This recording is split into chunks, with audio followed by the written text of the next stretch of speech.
Hi friends, வாங்க இன்றைக்கி bajji mix வந்து வீட்டிலே எப்படி பண்ணலாம் அப்படிங்கிறத நம்ம பார்க்கலாம். நான் என்றைக்குமே வந்து பஜ்ஜி பண்ணணுன்னா நான் கடையில் வாங்கினதே இல்லைங்க, வீட்லேயே பண்ணிவிடுவேன். அதை தான் உங்களுக்கு நான் சொல்லிக் கொடுக்க போகிறேன்.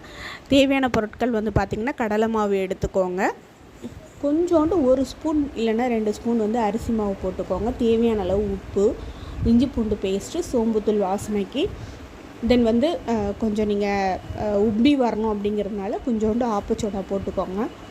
நான் இன்றைக்கி வீடியோவுக்காக கொஞ்சம் கேசரி பவுடர் சேர்த்துருக்கேங்க. நான் நார்மல் டேஸில் கேசரி பவுடர் ஆப்பச்சோடா சேர்க்காம தான் நான் வந்து பஜ்ஜி செய்வேன். பட் ஆனால் வீடியோவுக்கு பார்க்குறதுக்கு நல்லா இருக்காது, அதனால் நான் இதை எல்லாத்தையும் போட்டு நல்லா வந்து கொஞ்சம் கொஞ்சமாக தண்ணி ஊற்றி கட்டி இல்லாமல் நல்லா கரைச்சிக்கோங்க.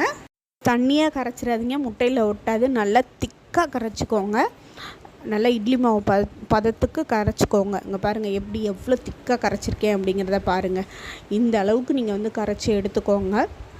வீட்டில் பண்ணும்போது கண்டிப்பாக வந்து கேசரி பவுடர் ஆப்பச்சோடா இதெல்லாம் வந்து அவாய்ட் பண்ணுறது ரொம்ப நல்லதுங்க. அது தேவையில்லாத கெமிக்கல்ஸ் தான் நம்ம வந்து ஆட் பண்ணுறோம். அதனால் அதெல்லாம் நீங்கள் அவாய்ட் பண்ணிவிட்டு வீட்டில் பண்ணி கொடுங்க.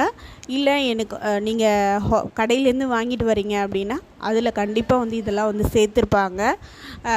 நீங்கள் அதே மாதிரியே வேணும் அப்படின்னா நீங்கள் வீட்டில் தாராளமாக சேர்த்துக்கோங்க. அதே மாதிரி ஆப்பச்சோடா சேர்க்கும்போது எண்ணெய் பயங்கரமாக குடிக்கும், அது உடம்புக்கும் கெடுதலுங்க. எண்ணெயும் குடிக்கும், ரெண்டாவது வந்து அது வந்து கெமிக்கல், அதனால் வந்து உடம்புக்கு ரொம்ப கெடுதல். அதனால் ஆப்பச்சோடா கேசரி பவுடர்லாம் அவாய்ட் பண்ணிவிட்டு நீங்கள் பஜ்ஜி செஞ்சு கொடுங்க. எண்ணெய் கொஞ்சம் உப்பாது, அவ்வளோதாங்க. மற்றபடி டேஸ்ட் வைஸ் சூப்பராக தான் இருக்கும். நான் இன்றைக்கி ஒரு 10 முட்டை எடுத்திருக்கேங்க. ஏன்னா பசங்களோட ஃப்ரெண்ட்ஸ்லாம் வந்திருக்காங்க, அதனால் எல்லோரும் சாப்பிட்ணும் அப்படிங்கிறதுனால நான் ஒரு 10 முட்டை கிட்டத்தட்ட நான் எடுத்திருக்கேன். உங்களுக்கு தேவையானது எவ்வளவோ நீங்கள் எடுத்துக்கலாம். இந்த 10 முட்டையும் நல்லா தோலை உரித்து எடுத்துக்கோங்க. தோலை உரித்து எடுத்துக்கிட்டு எல்லாத்தையுமே வந்து 2 குறுக்க கட் பண்ணிக்கோங்க. நீல வாக்கில் கட் பண்ணிக்கணும். அதே மாதிரி முட்டை வேக வைக்கும்போது ஒரு சிலர் எண்ணெய் ஊற்றுவாங்க, கல்லுப்பு போடுவாங்க.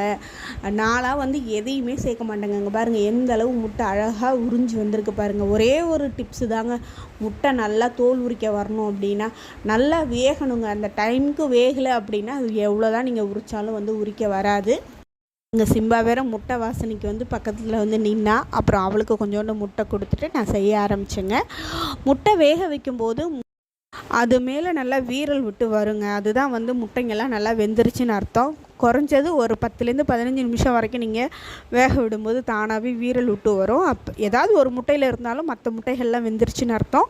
நல்லா மூடி போட்டு 5 நிமிஷம் வச்சுட்டு நீங்கள் உரித்து எடுத்தீங்க, பச்சை தண்ணியில் போட்டு உரித்து எடுத்திங்கன்னா சூப்பராக வருங்க. மற்றபடி ஆயில் உப்புலாம் நான் எதுவுமே சேர்த்துக்கிட்டது இல்லை. இப்போ முட்டைகளெல்லாம் வந்து இந்த பஜ்ஜி மாவில் நல்லா முக்கி எடுத்து பொரிச்சிக்கிறேங்க.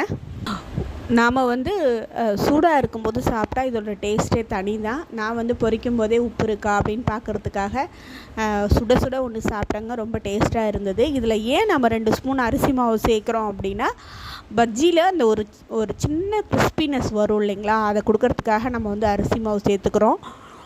எண்ணெய் கண்டிப்பாக குடிக்காமல் இருக்கணும்னா நீங்கள் வந்து ஆப்பச்சோடாவை வந்து மிக்ஸ் பண்ணாமல் இருக்கிறது நல்லது. நான் இன்றைக்கி மிக்ஸ் பண்ணதுனால கொஞ்சம் எண்ணெய் குடிக்குதுங்க. இப்போ பஜ்ஜி ரெடி ஆகிடுச்சிங்க. நீங்களும் இந்த முட்டை பஜ்ஜியை பசங்களுக்கு செஞ்சு கொடுத்து என்ஜாய் பண்ணோட வீடியோ உங்களுக்கு பிடிச்சிருக்குன்னு நம்புகிறேன். சப்ஸ்கிரைப் பண்ணி எனக்கு சப்போர்ட் பண்ணுங்கள். நன்றி.